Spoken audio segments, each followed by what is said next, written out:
dear colleagues, it's a great pleasure for me to introduce to our today's distinguished guests from Tallinn University, Professor Mihhail Lotman and Professor Marie-Kristiiny Lotman. The lectures are organized by the Institute of Czech Literature Department or Group of Versologists led by Robert Ibrahim, and Robert is about to say a few words on our guests and on today's lectures. So, Robert, the word is yours. Thank you. I would like to say just two more sentences. We will hear two lectures. We will start with Marie-Kristiina Lotman with the lecture on Czech translation, Estonian translations of Czech poetry. The lecture will be 30 minutes long. Then there will be a discussion. Then we proceed to the second lecture of Mihhail Lotman. The lecture is Current Trends in Literary Semiotics. Another 30 minutes and another discussion. I hope we will enjoy it, and thank you to our guests. So we could start. So as you heard, the topic of my lecture is the translation of Czech poetry into Estonian. But first allow me to make a short introduction to the history of Estonian poetry translation in general and the governing translation principles. One of the first important landmarks of the Estonian tradition of poetry translation is the publication of New Estonian Songbook in 1656, where we can find altogether 241 song translations by 4 different translators. And although this book is not that well known today, its influence on the future tradition of Estonian poetry is enormous. Here the very principles are formed which are considered even today. And what is most important is that this perpetuated the equimetrical method in Estonian poetry translation, where the meter is conveyed as accurately as possible. And let us take a look at the following example from the songbook. As you can see from the schemes, in the original song we can see the irregular alternation of iambic and trochaic meters. For example, the first line is iambic, the second is trochaic. And here is the translation by Georg Salemann in Estonian. Me usume ühe Jumala, iambic, and maaning taeva looja sisse, trochaic. So it follows almost exactly with only one deviation, the metrical structure of the original. And the translator's dominant strategy is very clear.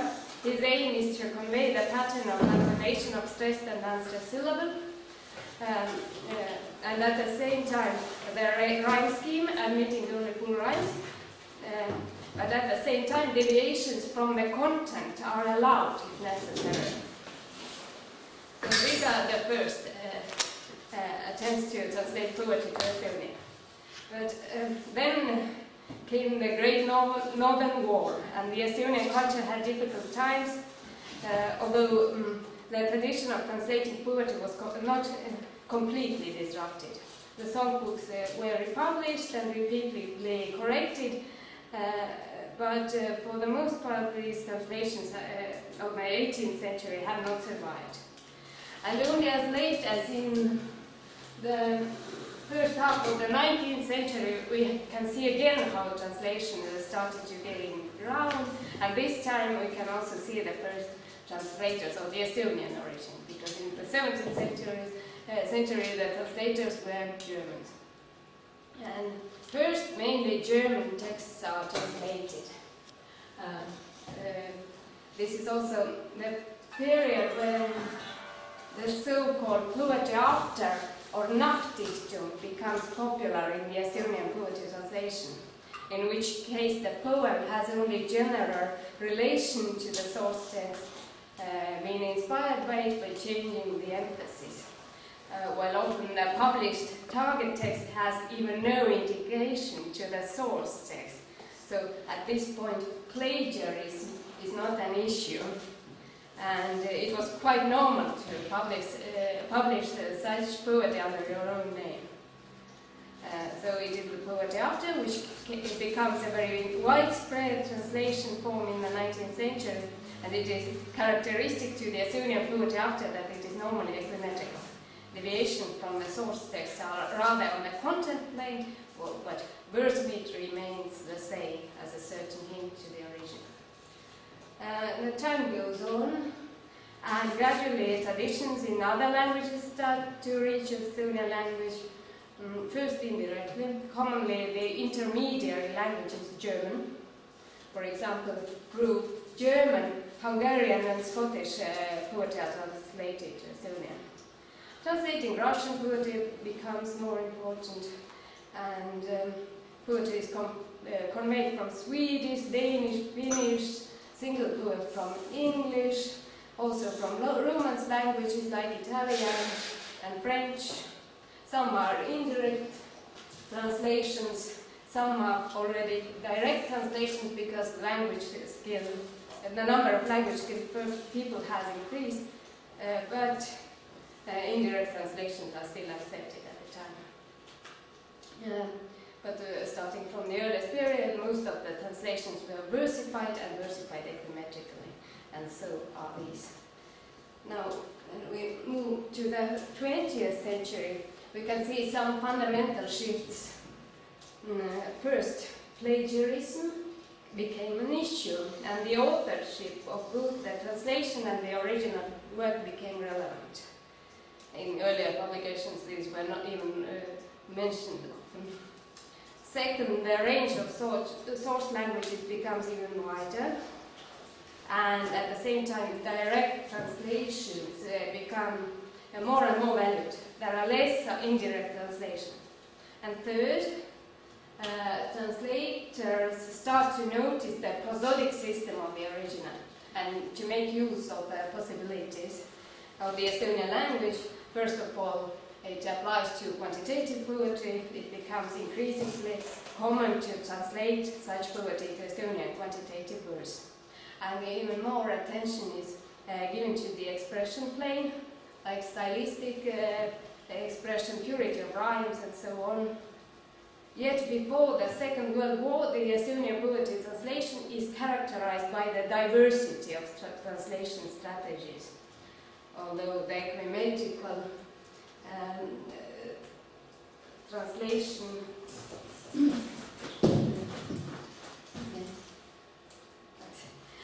is still prevalent, we can see some other experiments too. And speaking of the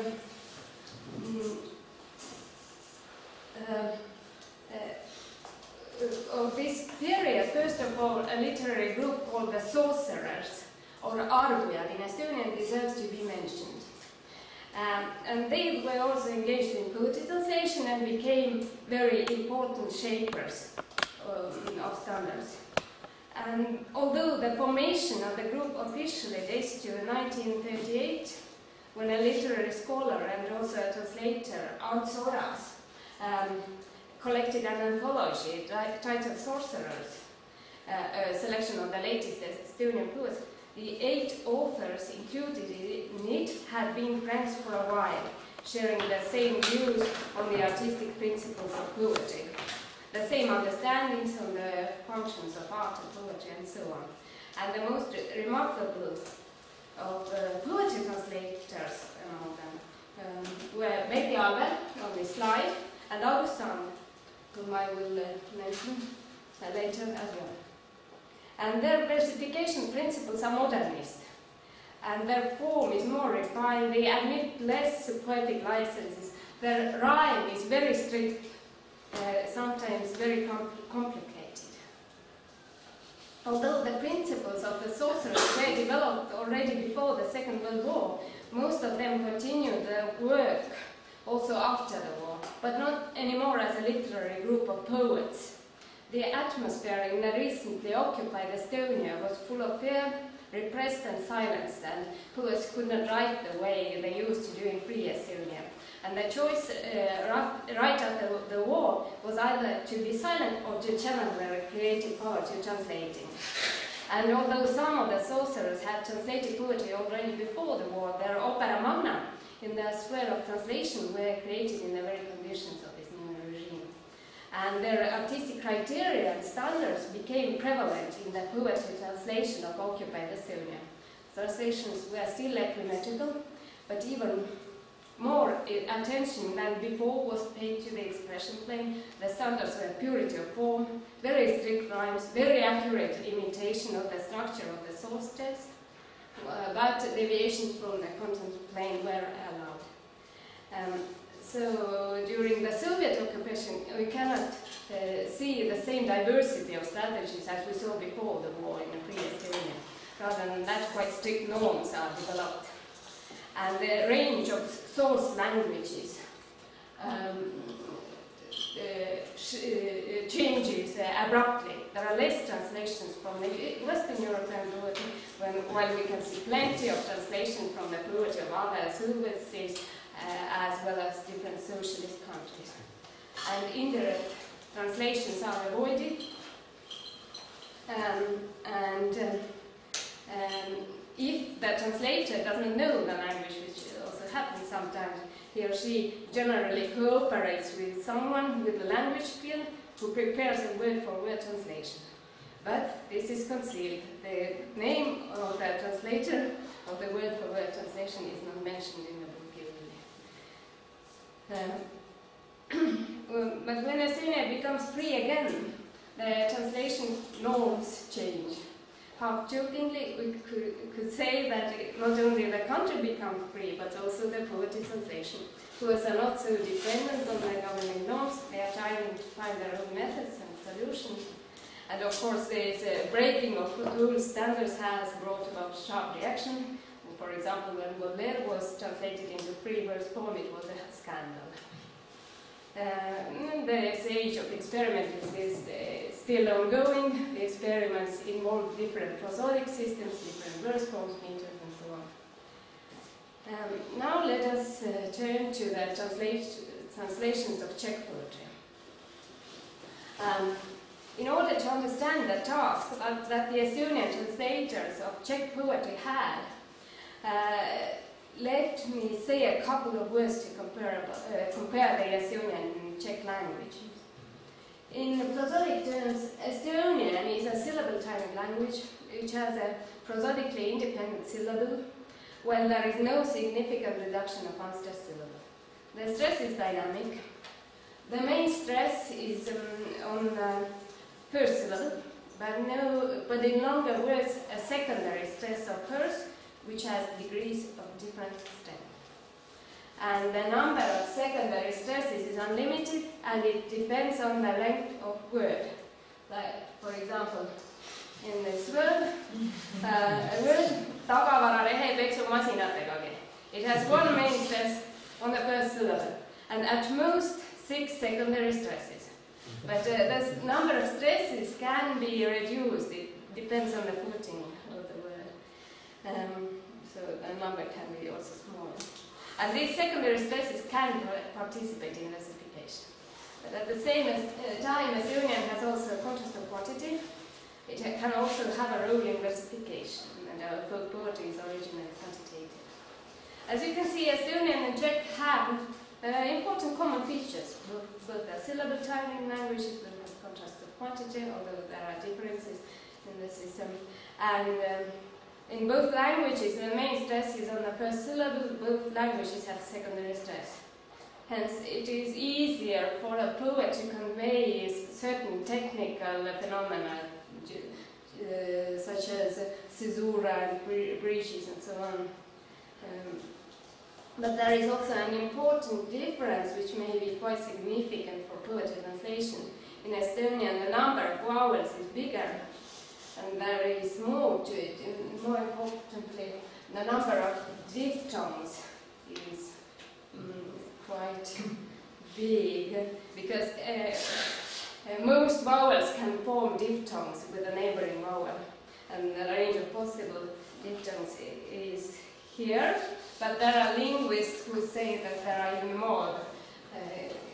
Here 27 are different diphthongs are shown, but some linguists distinguish even 35 diphthongs. So, this difference matters not only euphonically but also in rhyming, because the abundance of vowels and the multitude of diphthongs have forced even the greatest Estonian poets to complain about difficulties in rhyming, and they seek different ways to overcome these. They're allowing some deviations from the content or easing up on the strictness of rhyme. There are no extant translations from Czech poetry to Estonian from the 19th century, and most probably there were none in the first place. First translations from Czech known to me were made by one of the greatest Estonian poets, Marie-Kristiiny, who first published in 1928 in a literary journal called Looming, Creation, a collection of Czech poetry.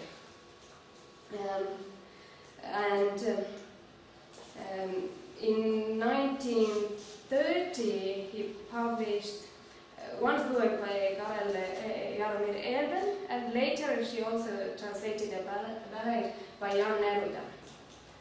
Let me add here that most probably Marie-Kristiiny herself did not know Czech language and translated it from German. All the poems she translated were at the time available in Estonian and German as well, and it probably determined the choice too. And let us take a quick look at the beginning of a poem translated by Under. It is a sonnet, but here are just the first two stanzas. Ta ihkas endasse ning metsa laande läks, kuid kakatuud ja ahte hambalõgin. Need häirisid veel, nende naer ja mögin ja künnirasta raul ning arglik tiibe peks. This is quite typical Under's sonnet. She allows more freedom in the expression plane, for example, mixing pentametrical and hexametrical iambi. She pays attention to the rhyme scheme, but allows some differences in the vowels of rhyme partners, like läks and peks, lugin and mögin. And such small variations have been allowed in Estonian poetry ever since the first poems in the 17th century. And there is a kind of elegant carelessness which is highly characteristic to Under also in her original poetry. But regrettably, Under was the only translator of Czech poetry during this period, and this is all we got before the Second World War. But this does not mean that Czech poetry and Czech literature in general were not known to Estonian readers. There were prose translations. For example, Estonian was allegedly the fourth language in the world to which the good soldier Schweik was translated. And ever since that, it has been extremely popular. There have been numerous reprints and new translations. And in literary journals, regular overviews of recent Czech literature were published before the Second World War. As well as papers about the recently deceased Czech authors and literary scholars, about the nominees of Czech literary awards, and so on. And when an Estonian poet, Johannes Barbaros, wrote a poem where he calls up the European poets to join, he also includes Czech poets.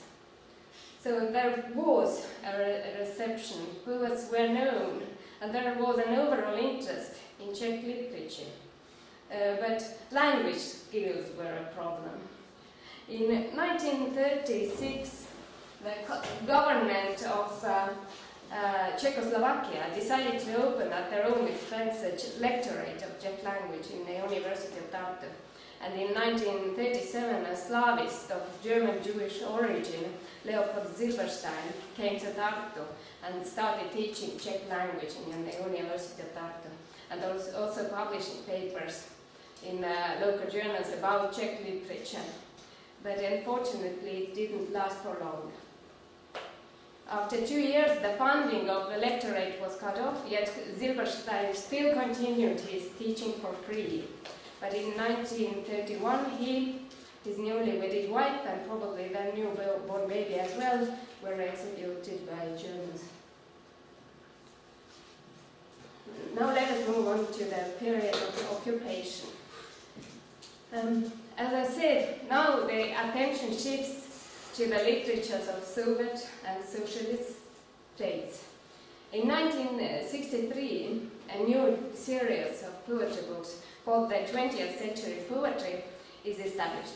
In the same series, a book by Nesbal is published in 1966. The translator is a former sorcerer or arguer, Augustin, and it is a selection of Nesbal's poems and titles after one of the poems included in it.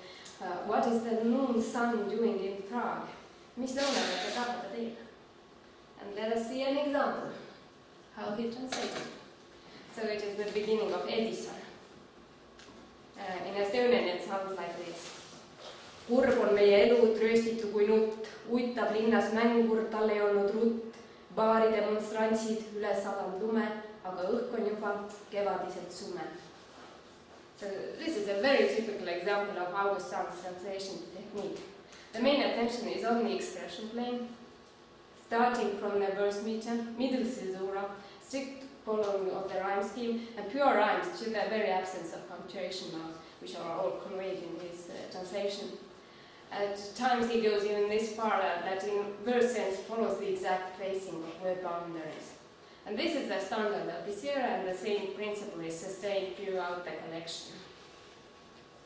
Now the next poet translated to Estonian is Jerzy Volker, and his poems are published in 1974. Its Estonian title is Haljas Aas, a green meadow. And the translator of it is a poet of the next generation, also one of the most prolific Estonian prose authors, Mats Straak. And here is an example of his translation. Irooniline pastell. On mägedes ja taevarannal kulda, on kulda puudet eespool künnimulda ja udu simaras, mis kaugel ripub ja öös, mis ei haamistama kipub. So he follows roughly the same standards as Augustin. So I forgot to show you.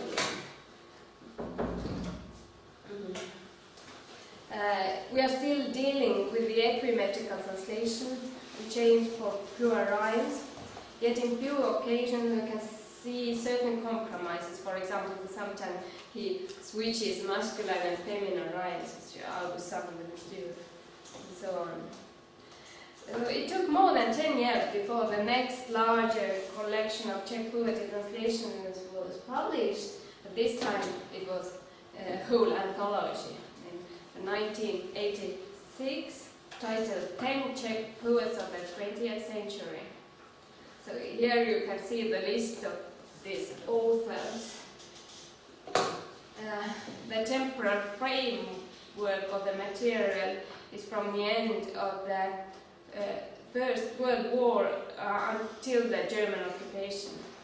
And there were altogether 6 translators, and the translators of the anthology are all acknowledged poets. And the editor and the compiler of the anthology was Vladimir Matsura, who, in addition to being a literary scholar and a writer, was also an Estophile. And he repeatedly published his papers also in Estonian journals and newspapers. And the sign of his Estophilia is that he sometimes used the pseudonym of Vladimir Kreutzwald. Friedrich Reinhold Kreutzwald was the author of the Estonian epic, and he is often considered the father of Estonian literature. Matsura himself translated from Estonian to Czech, and in this anthology he did not participate officially as a translator, although we could assume that he helped at least some authors, if not all, with word-for-word translation, although this is concealed. It is not mentioned in the book. And he introduces the principles of the selection in the foreword. He admits that the format of this volume does not allow to pass on the Czech poetry in its entire richness. Moreover, even a historical overview is not possible, since in this case only an extremely limited choice can be made from each author. And this is the very reason why such major figures like Mihhail, and so on are left out, not to speak of the contemporary authors. And just one complete closed era is chosen, which, according to Matsura, is the basis of the entire post-war socialist literature, and this is Czech poetry. And the collector's aim has been to preserve stylistic features which characterize these authors, and to present the distinctive face of every author, at the same time maintaining the integrity of the book. And let us take a look at some examples. Here is the poem Trains in Estonian Rongid by Seifert, which was translated by a poetess Ellen Mead, who is first of all a children poet, but also has written poetry for adults and translated poetry from various traditions like Russian and classical poems and so on. So it sounds like this. Tuleb rong, lendab pahvaku kaupa, rõduaknast suits vastu laupa, sulgub semafor traatide kohal, linnuvidin on silmapilt kohal. So here we can see a certain weakening of the governing principles of the era. Still certain elements in expression plane are important. This example is the rhymes are full rhymes, but the translation is not ecumenical anymore. You can see that one verse foot has been added to the meter in translation, and thus the lines are longer. And here is here is another example. The original is by Hallas, by a highly esteemed Estonian poet Paul-Erik Rumma. It sounds like this. Jõed lättele, kui taganema leevad, kui osav vartis viimne algab kohtutund ja väävline päev taevalt rebib tiivad, sul sõna raskus sündigu siis tõus ja üleslend. Here too we can see deviations from the methods of the source text. Some verses have redundant verse beat. You can see that the fourth line is much longer. It has actually 7 feet in Estonian. And the same kind of license was admitted already by Marie-Kristiiny.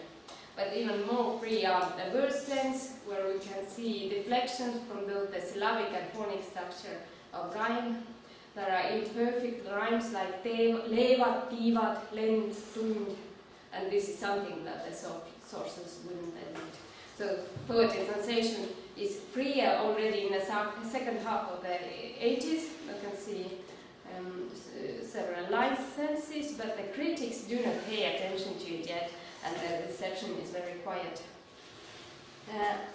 As I said, the real era of freedom and experiments in poetry translation begins after Estonia gains independence. But the range of translated tradition changes too. The main attention is now on the Western European poetry. There are still lots of translations from Polish and Hungarian poetry, but almost no attempts to convey Czech poetry. There are only certain fragments and verses which occur in prose texts and children's books. And the reason is very simple. There are no translators. Who translates poetry doesn't know Czech. Who knows Czech and translates Czech prose is reluctant to translate poetry. And a tireless translator of Polish poetry, an Estonian translator, Henrik Lindebo, has said in an interview that he reads actually Czech poetry, but only Polish translation. In the same interview he said that he has been encouraged to learn Czech in order to start translating and fulfill this gap. But the last feedback from him very recently was that it didn't work out and the new translator didn't come into being. So we are still waiting and hoping that something new will come.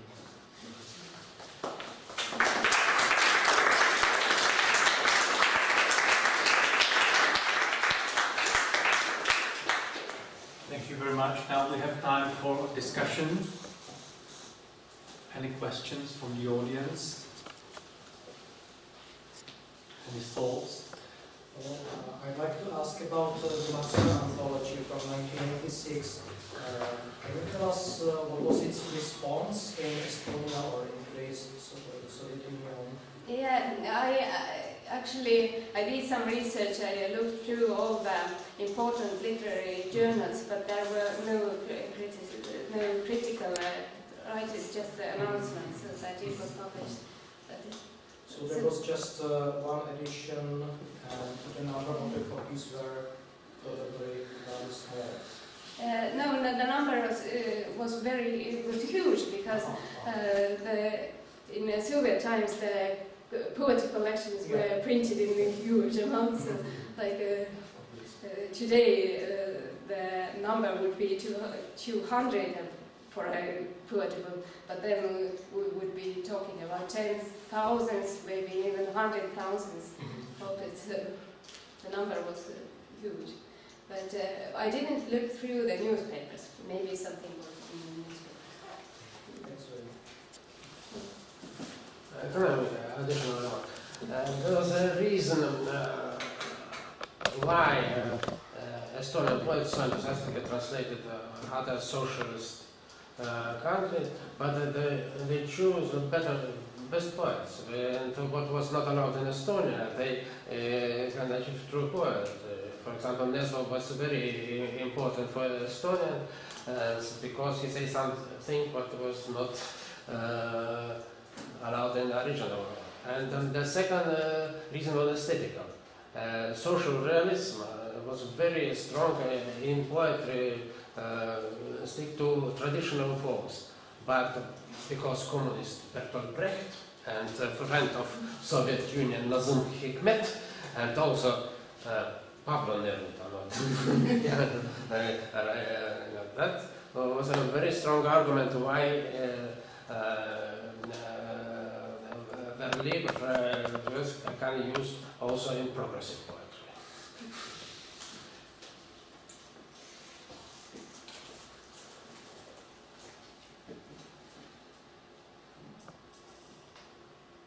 Maybe this could be an opportunity for us to think about some future of translating Czech poetry into Estonians, because Vladimir Matura was the former director of this institute. Maybe would like to make a collection, or it would be nice if the tradition could proceed. We could cooperate. Yeah. We could do the word by word and find some Estonian poets, and because it's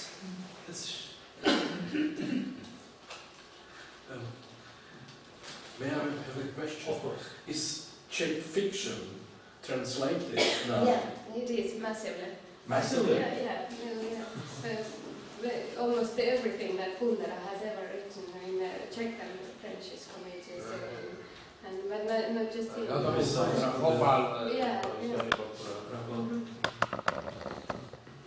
So there are translators who can... Yeah, but they cannot translate poetry because our norms are still quite strict, although there are some freedom now, but there are also harsh critics.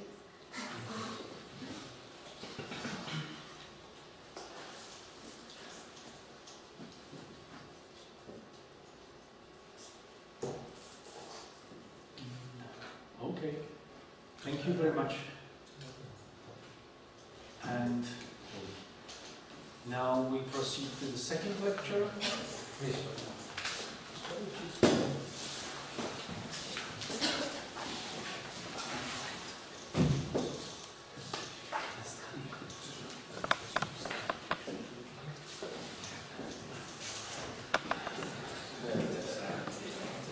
Dear colleagues, it's my great pleasure to speak from you. It's my first opportunity to speak in Czech Academy. 2 lectures in Prague Linguistics Circle in the university. Now I hope our contacts on the level of academy will continue. So, I will not read the paper, but speak. That is the plan. But you know about plans. We never fulfill because I have not enough time. This is the oldest semiotics magazine in the world. It started science system studies. It started мой in Russian, трубы по знаковым системам. After independence, we translated in English, and now it looks like that. But the first, no, this, and this was not a magazine but a monography of Mihhail Lotman, Lectures of Structural Poetics. Maybe it's his most important book, but it's not translated into English. The next two are the structure of artistic or art text. This is translated twice in English. We have also two translations in German, and also the analysis of poetic text is translated. What's important? Because now, when we speak about Tartu semiotic school, this is mainly semiotic of culture. But this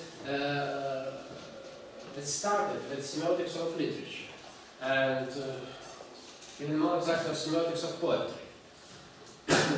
And this connection is still very important now. What were the major points of this Tartu Lotman's theory? First, as you know, there are two main traditions in semiotics. So to say, North American, starting from Peirce, and European, start with Saussure. They are completely different. Even the notion of sign is not even different. We cannot compare Peirce and sign with Saussure. Peirce and sign is substitute, representative. Something is staying for something else, and that's the meaning. Saussure sign, not standalone. It's bilateral, and the meaning is inside the sign. So Peirce sign is something, so to say, real, concrete, material. Saussure sign is abstract notion. It's abstract pattern, and so on. Well, now, one more very important difference. First system is based on science.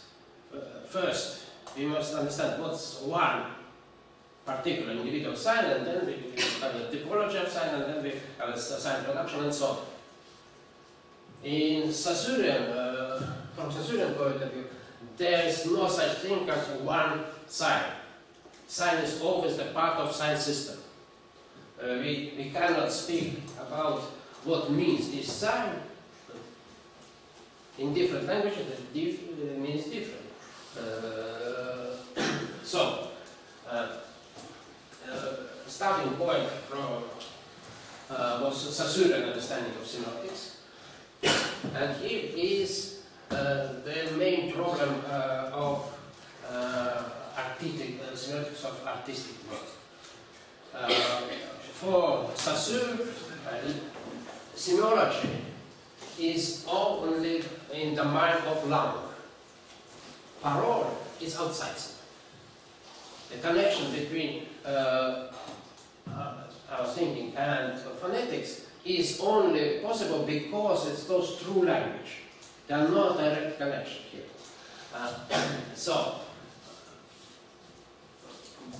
But when we are dealing with artistic text, we cannot say that this text or this picture is one of the sentences of some language. Of course we can. So, I don't know. Even some artists like Picasso or Stravinsky, they change languages. Or even Schoenberg, he write music in different languages, different systems. So, but still, here's a difference between aesthetic phenomena and sentence of another language. Each art of work is unique, and that is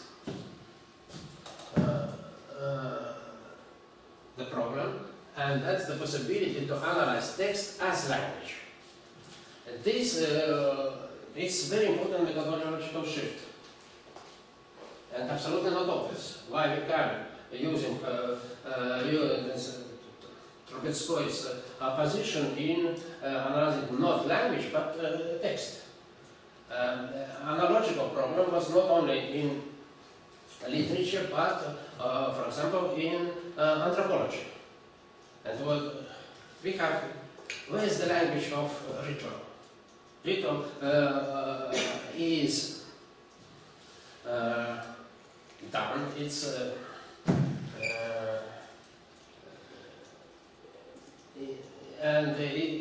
performed, and this performance is both language and language and power. That was the problem of Nietzsche. He said that there are two types of arts. To say, Apollonian, classical, strong and logical. And in this case, you can say, yes, each Greek temple is the example of the general model of but this Danish art is unique. It's lived only in this act of performance, and how we can analyze it. And Lévi-Strauss, as well as in Tartes's they said that yes, we can analyze this text as language, using the same and this mechanism is the mechanism of binary position. And what also another thing what very important for starting point of Tartu semiotics is like for Saussure. So each sign is a part of language, and maybe most characteristic sign is absent of sign. So to say sign zero sign, structurally it's present, but physically not. And in aesthetics is a minus expedient. So to say, we are waiting for something, but it's not appear. The example was so in ancient Greek or Latin poetry, there are only episodical rhyme. There are no waiting for rhyme. But in Russian poetry of the beginning of the 19th century, a rhyme was obligatory. And then Zhukovsky and Pushkin started like that plan. It was very important. It was not the verse without rhyme. It was the verse with absorbed rhyme. So it's more complicated, but not more simple aesthetic situation. Then other very important thing is that literature is modeling system. Each science system is a modeling system.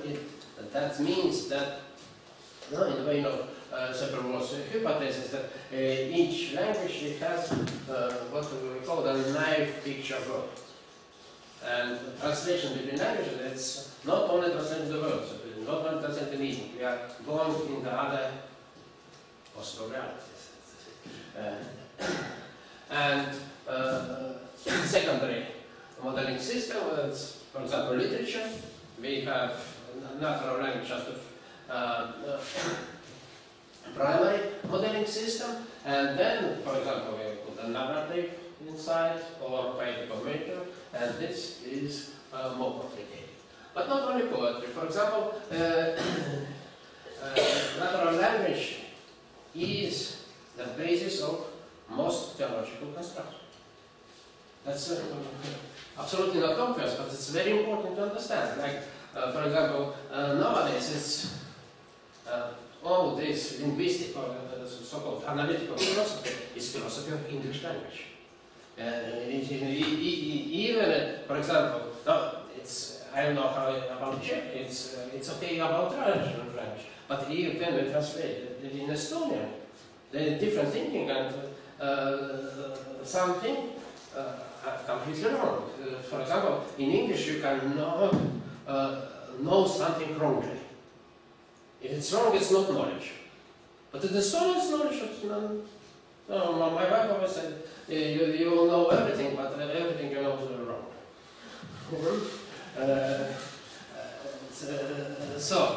This is very important for English, what is called analytical ontology. But in religion, for example, Christian religion, cannot depend on language, but it always depends.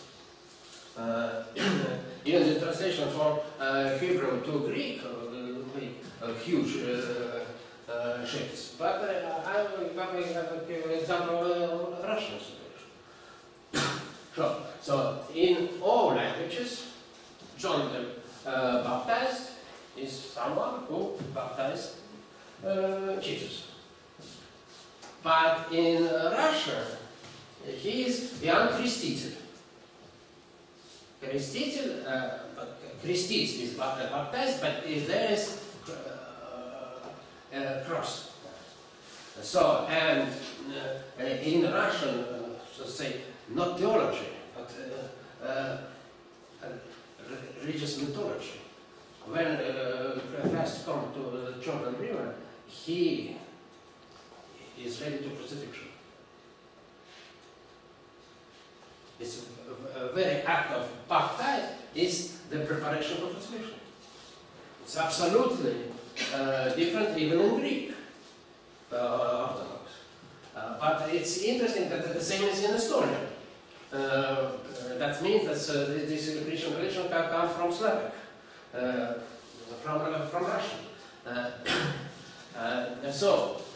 And this, why is so important? Because for Russian is a part of a national identity. Krstitelь, but the population peasants are Christian. So we are Christians, and we are sacrificed. We are suffering under this cross, and so there are many. Their reason is pure linguistic. Or to say mistranslation, but this mistranslation has a huge, huge consequences. So this theory of the primary and secondary modeling system was criticized by a different person. That's the leading Chinese semiotician, Han Chang, good friend of mine, and he visited Tartu for several times, and I did him time environment. And he had different articles about that is not correct, because even the natural language is not primary. The other critic was Thomas Sederton, very influential, and together with Marcel Danesi, they, inspired of this theory of primary and secondary, they prominented this person, semiotics, and you know this person. I will not explain what the first and second studies. Who cares? A stupid thing. Okay. So we have, according to that, different modeling system. But this is misunderstanding. For in Tartu school, the primary and secondary is purely relative, and the secondary is because it's based on the other. But that means, but no way, it means that this primary can be secondary to the other. For example, the natural language is very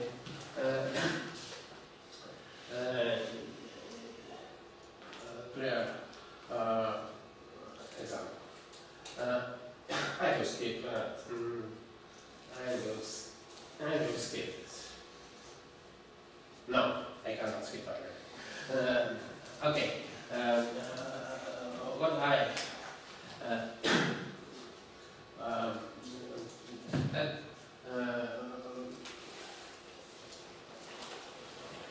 semiotic system, as it was treated by Saussure, Jelmsler, and other European semioticians, there's one important plan. Saussurean famous metaphor was the language is like chess. And it's not important figure from wood, from ebony, and so on. We can play even without any material, so blank. But we cannot play without chess board.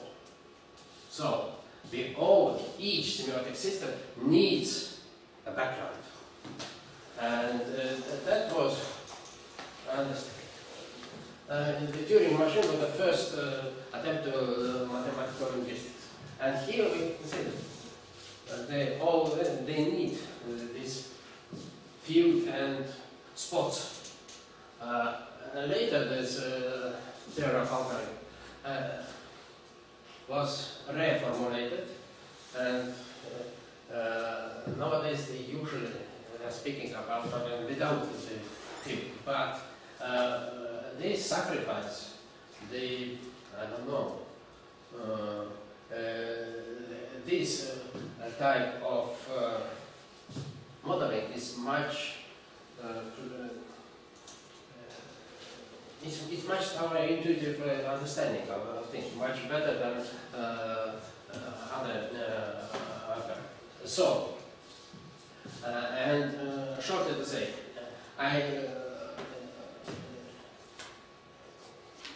this ground can be also semiotic system, and we can use one semiotic system as the ground for the other, and so on.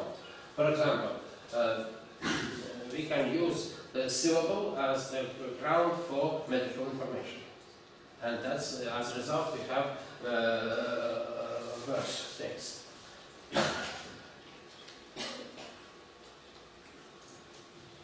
So,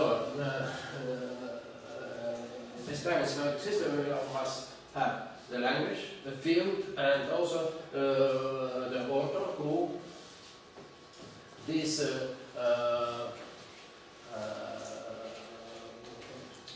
text. I will give two examples. One is Czech, and the other is Mihhail. There are clear differences between them.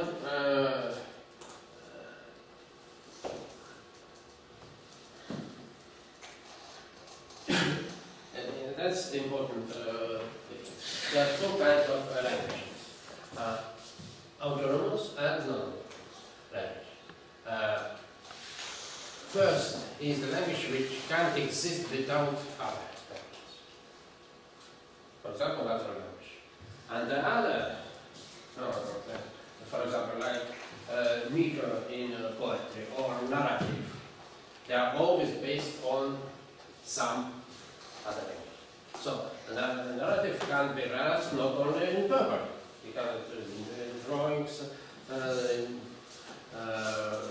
pantomime, and so on. But it's always need the other language. So the pure narrative cannot exist. It's need the field of realization. This is always some language. And so this is exactly what I am called the secondary science system. The system which is based on two languages.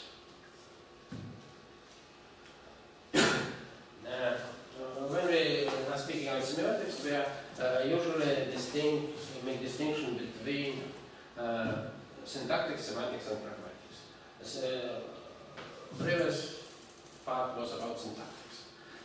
Very shortly about semantics. It's a very important notion in nowadays literary semiotics is possible. And one of the classics of this is yours, famous scholar,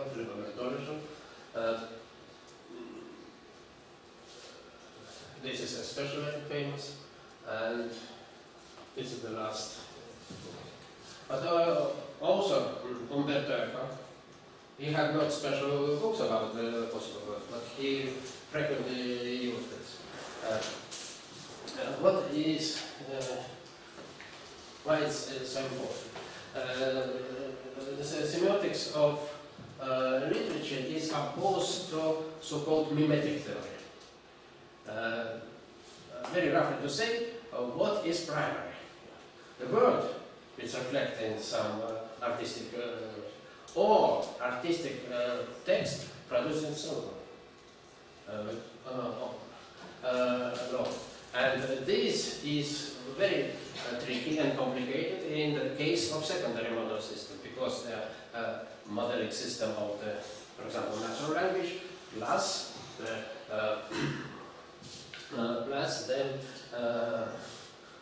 laws of the secondary. And this had semantic consequences. For example, meaning of poetic text is different than the meaning of prose, even if the story is the same. First of all, poetic meaning is more tense and more simple, always, because of tensity and simplicity of this secondary language.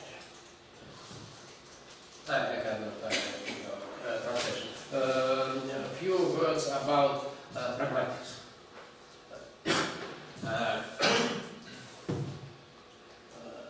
Text, especially artistic text, always transforms the structure of audience. So, when some new, something completely new happens in art, that means that reception also will be developed.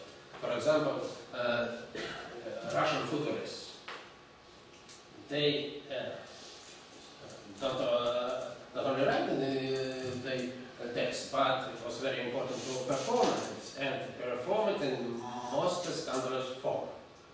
So insulting form. And the public would like to be insulted.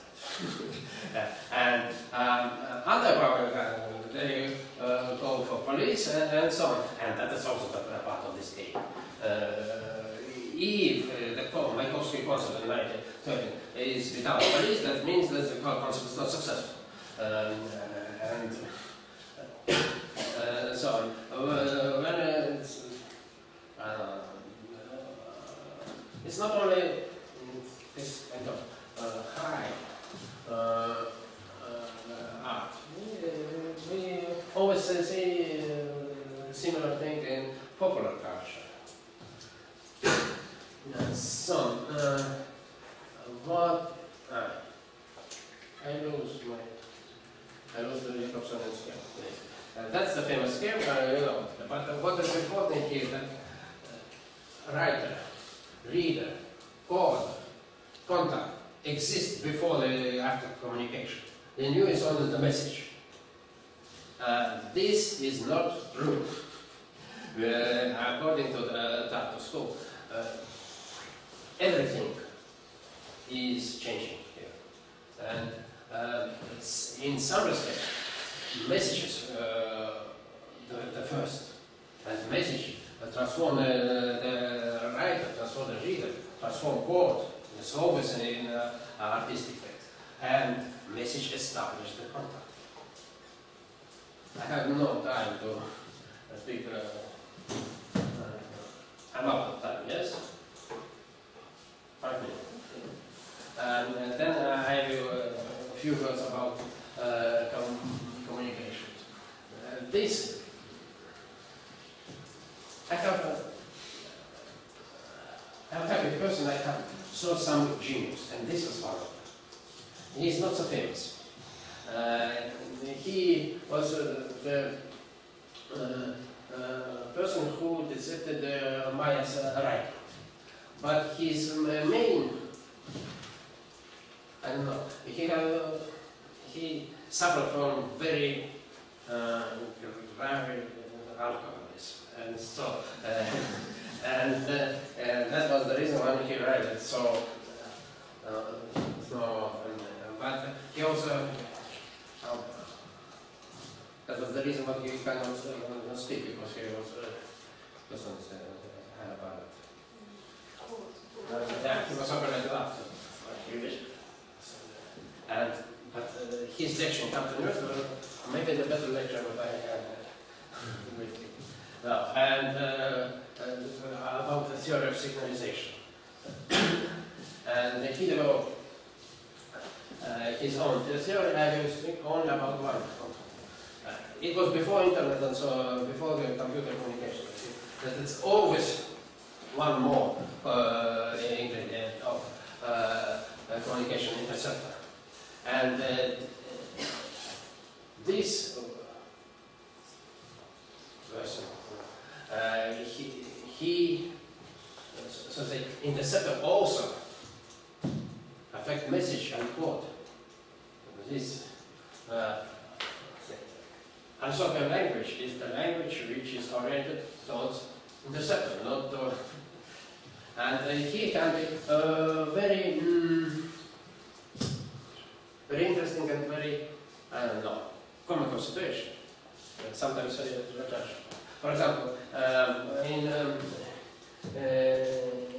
1830, Pushkin married and wrote to love letters to his wife, of course in French. But then he recognized that his letter was intercepted by chief of police, and even Redman was not happy about the contents of Indian letters from Pushkin. Pushkin was mad, but then he said, that's my chance. Because he tried to explain to Tsar what Russian need, but Tsar don't listen. But now he writes first, he switched to language. Honestly, to Majesty can only Russian. And now he writes to his wife, political situation in Russia must be changed. Natalia Nikolaevna was absolutely no interest in such thing. But he felt, because Tsar was also not interested, he was interested in about the sexual life of Pushkin, not about his political ideas. But that's how interceptor can affect, transform all this situation of communication. Okay, and I will finish. Okay. Thank you very much.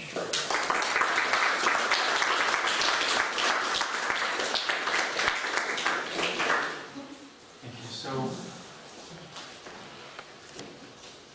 I open the discussion again.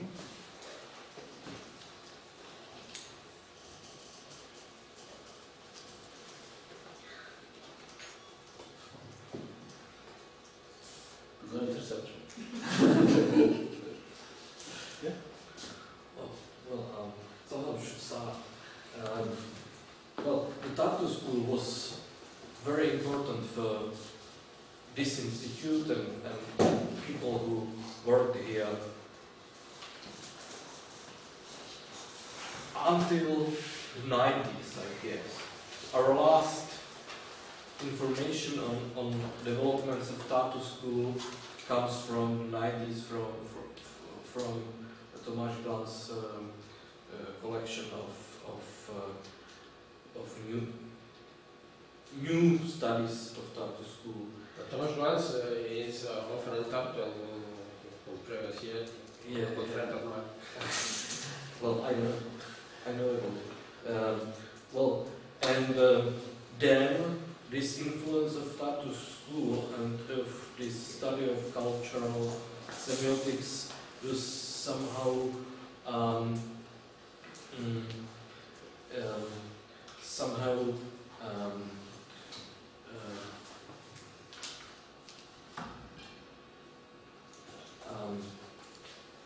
moved or substituted by the influence of other schools of cultural studies. For instance, cultural studies, which shares something with tattoo school, the interest in meaning, in meanings in cultural communication, I would say. And my question is, how does tattoo school now faces, or how does tackle with those other schools of cultural semiotics or analysis of cultural systems, cultural meaning systems? It's a good question. So, I think the one reason why tattoo was important for Czech scholars was exactly the same way socialist poetry was important in Estonia. Something what was not directly prohibited, but in socialist countries. And a big friend of my father, Miroslav Drozda, he always said that it's a communistic semiotics. It was, of course, not, but it's yes, and of course, when we're speaking about tattoo semiotics, very important sources, of course, Prague linguistic circle. So my father prepared a collection of Mokarzhowski, Jakobson, Trubetskoy,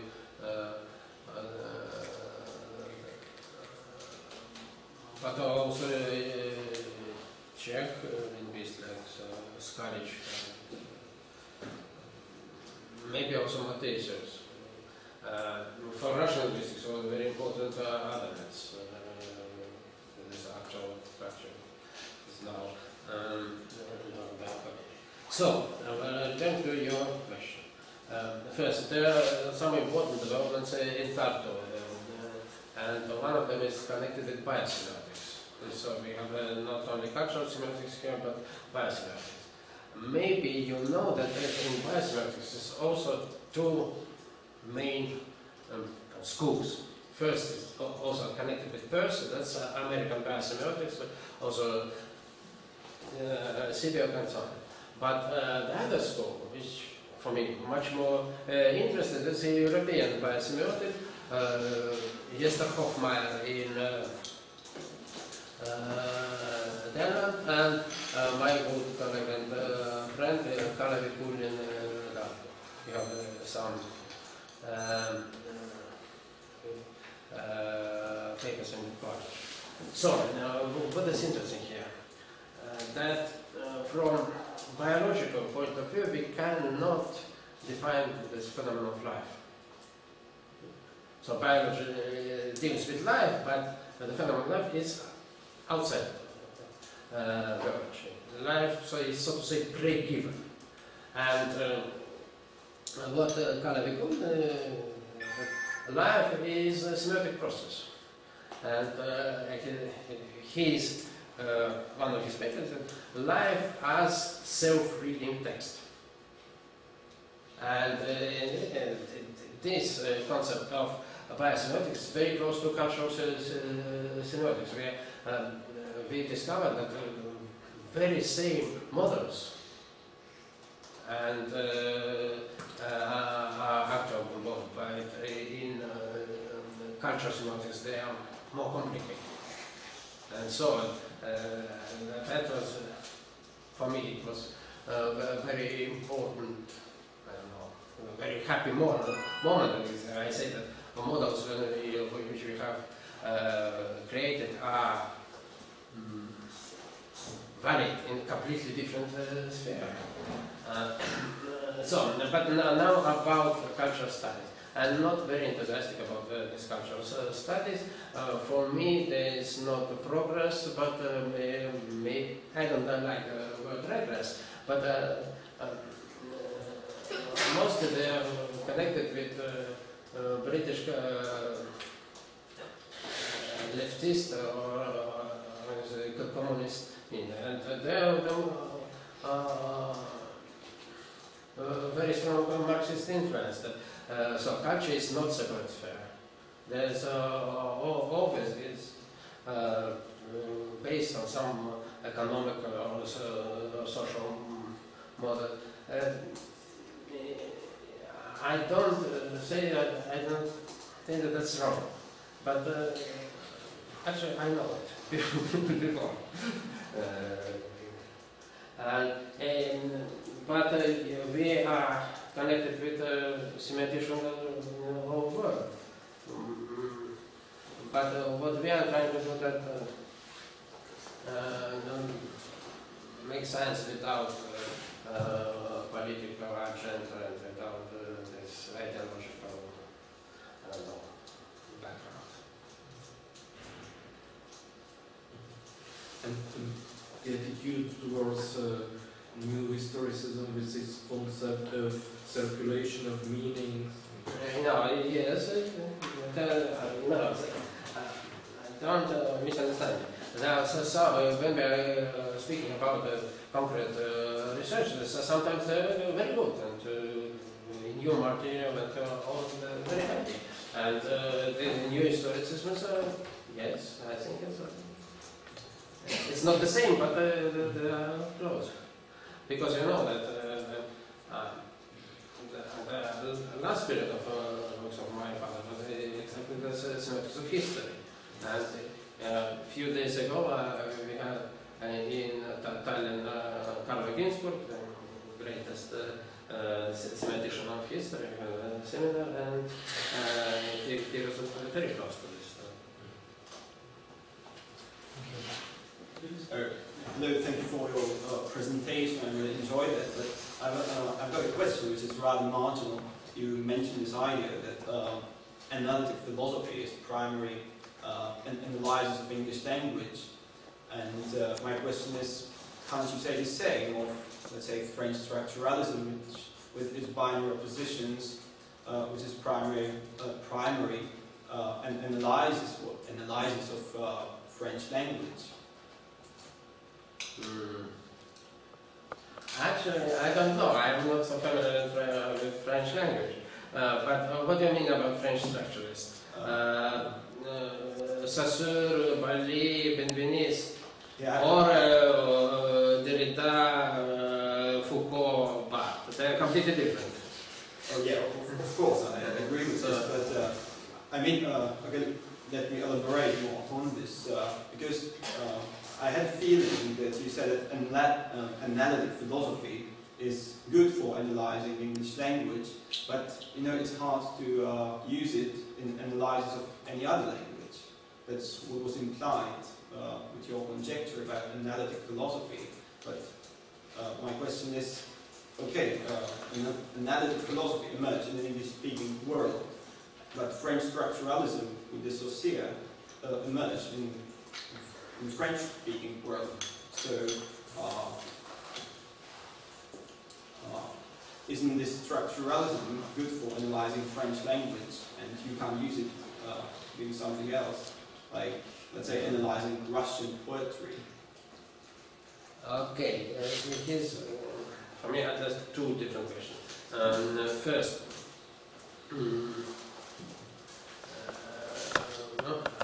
that philosophy is dependent on language. It's not so original idea. It's not. For example, Heidegger always speaks about that. For him, you can make philosophy only in German language because it's Greek.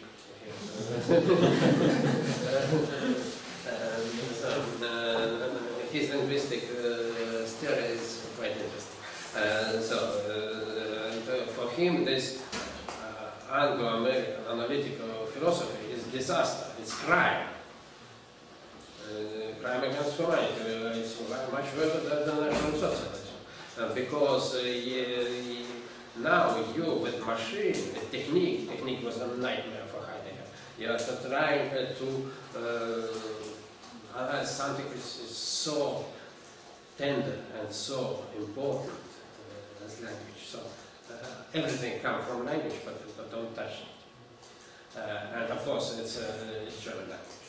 And now about structure. Methodology of binary opposition is not, I don't know. Of course, I am not sure that it's his important this particular language, but it's of course based on European way of thinking. Because, so to say, Buddhist tradition, even the distinction of subject and object is something European. You know, and of course, in European philosophy, it's a curse. So, of course, all European philosophy comes from this, and this excellent development of philosophical thinking is because of this distinction. But even in ancient Greek, they are not happy about this, and it was Husserl, and so they tried to destroy it.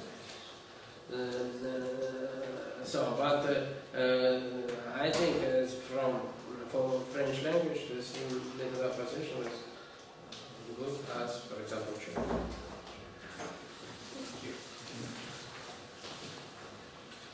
Any other questions? Yes, please. I consider the notion of Estonian language in your presentation, and I'd like to ask you if you could tell a little bit more about the role of this nation in knowledge of theory of signals. Sorry, what was the end of the Could you tell something more about the Estonian language? Notion within knowledge of theory of signals. You see, what's the purpose of Estonian language? It's to trick interceptor.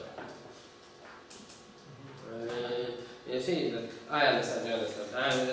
I mean that our lion is a big pig.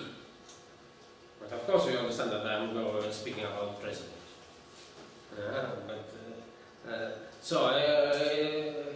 The mechanism of Estonian language is quite simple. It was described not in this similarly. It was described by John Searle in his speech act. Indirect speech act, which have a referent, not this, let's say, the vocabulary meaning, but what we know. We are switching the referent of the utterance. Lion is not lion, pig is not pig, and so on. But it's always based on some cultural, I don't know, patterns. For example, and if we don't know this pattern, we cannot understand it. For example, it was Estonian proverb in that Estonians are like lambs and while Germans are like pigs. What it means. And now they okay, pig are dirty and bad, lamb is nothing like that. This proverb means that, for example, pigs are clean and intuitive.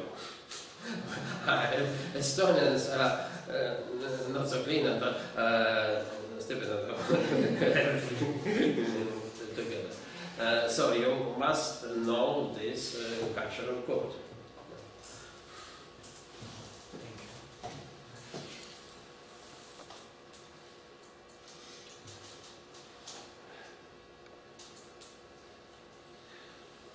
Okay, so thank you very much again, and that's the end of today's program. Thank you very much, and see you next time in Prague, hopefully. And come to that. Okay. Thank you.